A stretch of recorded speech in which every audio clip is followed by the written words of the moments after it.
اعوذ باللہ من الشیطان الرجیم بسم اللہ الرحمن الرحیم والحمد للہ رب العالمین والصلاة والسلام علی رسول اللہ صلی اللہ علیہ وآلہ وسلم وعلی آلک و اصحابک اجمعین برحمتک یا ارحم الراحمین۔ لوازم افطار، قضاء و کفارہ، فدیہ اور امساک کی حقیقت۔ یاد رہے کہ رمضان شریف میں روزہ چھوڑنے سے قضاء، کفارہ یا فدیہ واجب ہو جاتا ہے، لیکن ہر ایک کا اپنا اپنا محل مقام ہے، اور جو مکلف یعنی بالغ مسلمان کسی عذر کے بغیر، کسی عذر کے ساتھ یا عذر کے بغیر روزہ چھوڑ دے، اس پر قضاء واجب ہے۔ اور حائضہ عورت یا مسافر یا بیمار مرد عورت پھر بھی قضاء واجب ہے، اور اسی طرح مرتد پر بھی، لیکن پاگل، دیوانہ، مجنون اور نابالغ پر قضاء واجب نہیں ہوتی۔ اور کفارہ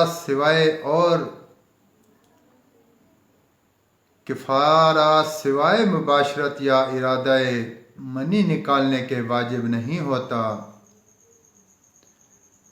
اور اس کی صورت یہ ہوتی ہے کہ ایک غلام آزاد کرے، اور اگر غلام نہ رکھتا ہو تو 2 ماہ مسلسل روزے رکھے، اور اگر ایسا بھی نہ کر سکے تو 60 مد کھانا اناج 60 مسکینوں کو دے، اور 1 مد 2/3 من کے برابر ہوتا ہے، اور امساک اس پر واجب ہوتا ہے۔ جو باقی روز کے لیے بلا عذر روزہ چھوڑ دے، تاہم حائضہ پر واجب نہیں ہوتا، خواہ وہ دن کے درمیان میں کسی وقت پاک ہو، اور اسی طرح مسافر پر واجب نہیں ہوتا، خواہ وہ مقیم ہو جائے، اور نہ بیمار پر، خواہ وہ تندرست ہو جائے۔ اور جب شک کے دن ایک فرد گواہی دے دے کہ اس نے چاند دیکھ لیا ہے،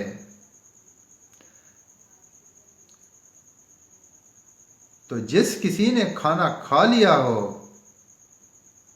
اس پر واجب ہے کہ باقی روز دوسرے روزہ داروں کی طرح امساک کرے، اور کوئی دن کے درمیان میں سفر شروع کرے تو اسے جائز نہیں کہ وہ روزہ کھول دے، اور مسافر کے لیے بھی بہتر یہی ہے کہ روزہ رکھے، اور مسافر کے لیے بھی بہتر یہی ہے کہ روزہ رکھے، سوائے اس حالت کے کہ روزہ رکھنے کی طاقت نہ رکھتا ہو۔ اور فدیہ سے مراد 1 مد طعام دینا ہے، جو حاملہ یا دودھ پلانے والی عورت کی طرح سے مسکینوں کو دیا جاتا ہے، اور قضاء اس کے ساتھ بہرحال لازم ہے، بشرطے کہ روزہ بچے کے ہلاک یا سخت بیمار ہونے کے خوف سے کھول دے، نہ اس بیمار کی طرح جو اپنی ہلاکت کے خوف سے روزہ کھول دے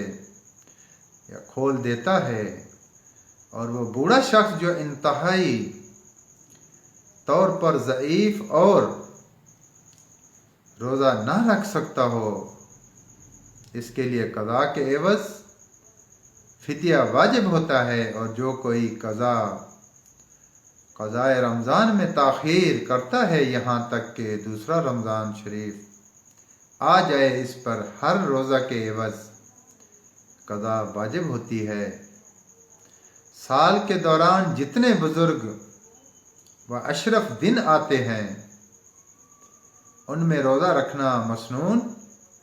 ہے، مثلا عرفہ کا دن، یوم عاشورہ کا دن، ذی الحجہ کے اولین 9 دن، اور محرم، رجب اور شعبان کے اولین 10 دن۔ اور حدیث شریف میں آیا ہے کہ رمضان پاک کے بعد افضل ترین روزہ محرم کا ہے، اور محرم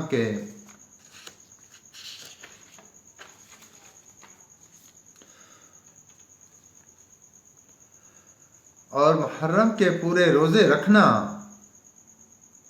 سنت ہے، اور پہلے 10 دن کے بارے میں تو تاکید کی گئی ہے۔ اور حدیث شریف میں ہے کہ ماہ رمضان کا ایک روزہ محرم کے 30 روزوں سے افضل تر ہے، اور رسول اللہ صلی اللہ علیہ وآلہ وسلم نے فرمایا کہ جو شخص ماہ حرام کے دوران ہر جمعرات، جمعہ اور ہفتہ کے دن روزہ رکھے، اس کے حساب میں ذی الحجہ اور ان میں سے بھی افضل ترین ذی الحجہ ہے کہ حج کے وقت ہوتا ہے۔ اور حدیث شریف میں وارد ہے کہ اللہ تعالیٰ کے نزدیک عبادت کا کوئی وقت ذی الحجہ کے عشر اول سے بڑھ کر افضل اور عزیز نہیں ہے، اور اس کے ایک ایک دن کا روزہ ایک ایک سال کے روزوں کے برابر ہے، اور ایک رات کی عبادت لیلۃ القدر کی عبادت کی مانند ہے۔ لوگوں نے پوچھا کہ یا رسول اللہ صلی اللہ علیہ وآلہ وسلم، کیا جہاد کا بھی یہی درجہ نہیں؟ فرمایا صلی اللہ علیہ وآلہ وسلم نے، ہاں جہاد کا بھی نہیں، سوائے اس شخص کے جس کا گھوڑا مارا گیا ہو اور اس کا بھی جہاد میں خون بہایا گیا ہو۔ اور صحابہ کرام کی ایک جماعت نے اس بات کو مکروہ جانا ہے کہ رجب کے پورے روزے رکھے جائیں تاکہ وہ مہینہ رمضان کی مانند نہ ہو جائے، چنانچہ اسی وجہ سے ایک دن کم کر دیا جاتا ہے یا زیادہ۔ اور حدیث شریف میں ہے کہ جب ماہ شعبان نصف تک پہنچ جائے تو پھر رمضان تک کوئی روزہ نہیں ہوتا، اور در جملہ آخر شعبان میں کھول دینا اور بھی اچھا ہے تاکہ رمضان شریف کے ساتھ ملنے نہ پائے اور اس سے الگ رہے، لیکن رمضان کا خیر مقدم کرنے کے لیے آخر شعبان کے روزے رکھنا مکروہ ہے۔ ہاں اگر ارادہ محض استقبال رمضان کا نہ ہو تو اور سبب کچھ اور ہو تو دوسری بات ہے۔ والصلاۃ والسلام علی رسول اللہ صلی اللہ علیہ وآلہ وسلم وعلی آلہ و اصحابہ اجمعین برحمتک یا ارحم الراحمین۔